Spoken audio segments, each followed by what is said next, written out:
Life is suffering. That's what the Buddha taught us. So why do we suffer in life? That's because we hold on to things that make us suffer. Our wants, our needs, our actions, our emotions. Regardless if it's good or bad, we still suffer. For example, love. Love makes us suffer. So I love my fiance, and right now I'm suffering because she's not in USA.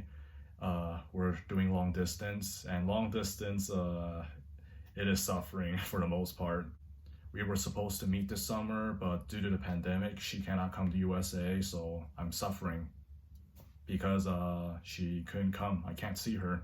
Say if she's right by my side, I'm still suffering. That's because I love her very much and I wouldn't want anything to happen to her. Even though most likely not, but it could be a possibility if she's at the wrong place at the wrong time. So that's why I'm suffering, because knowing that if anything were to happen to her, say if she even got sick with a common cold, I would still be suffering because I don't want to see her like that.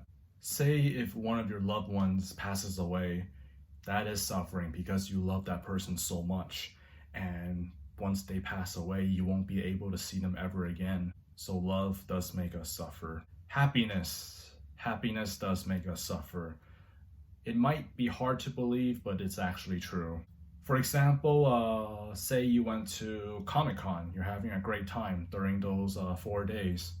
In a way, you're suffering because you're so excited about this and that, maybe seeing a celebrity, or you feel rushed going to this panel or checking something out. And while you are experiencing Comic-Con, knowing that it's gonna end soon and it's only once a year, that is suffering, and nothing lasts forever.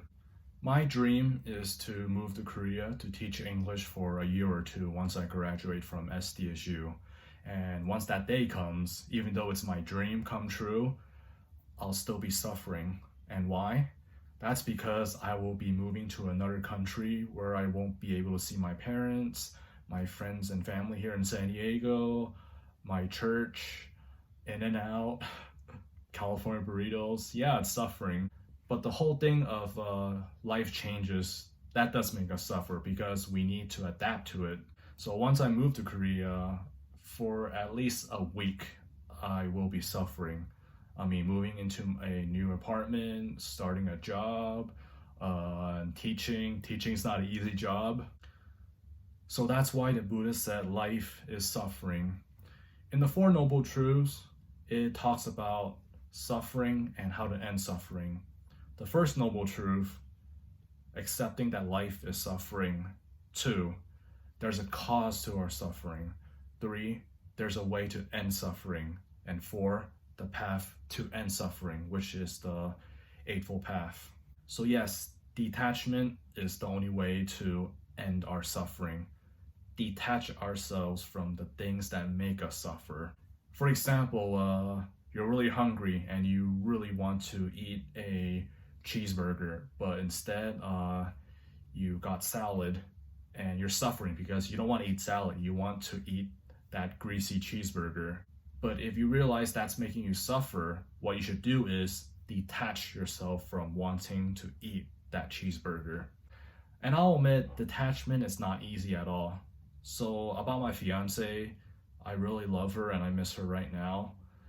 If I want to detach myself from her in order to end suffering, that's going to be really hard. That means I have to forget about her, break up with her, and I don't want to do that. So what happens if you detach yourselves from all your desires? Well, that's when you reach nirvana, enlightenment, and it is not an easy task. As long as we are alive, we have desires, we will always be suffering.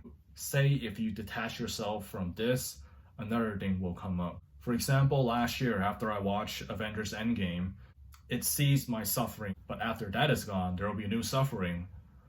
I would start to wonder what's next for the Marvel cinematic universe, so it never ends. So a brief story about Siddhartha, the man who later became the Buddha. Before he went on his journey to be enlightened, he detached himself, or in this case, he abandoned everything, including his wife and his newborn child. Before he went, his wife asked him to hold his newborn child one last time. He hesitated and decided not to. He said that if I were to hold my son again, I would never be able to go on this journey. So he turned his back and left everything behind. Especially this year, 2020, with the pandemic, we are all suffering because we can't do a lot of things. We cannot meet our friends in public without doing social distance, wearing a face mask. We can't go to the movie theaters anymore. And this summer, we can't really travel. So life has changed. Everything's in the virtual world. And that's making us suffer because I'm pretty sure a lot of us rather do all this in person instead of relying on technology all the time. So this pandemic has been making me suffer. Also, it's July. I have one more week left of being 28, and turning 29, I'm going to be suffering because realizing I'm going to be in my final year in my 20s. And I am trying to detach myself from that suffering by accepting the fact that we're always going to grow old. We cannot do anything about it. So regardless if you practice Buddhism or not, what makes you suffer? What have you done to detach yourself from that suffering? And does it work?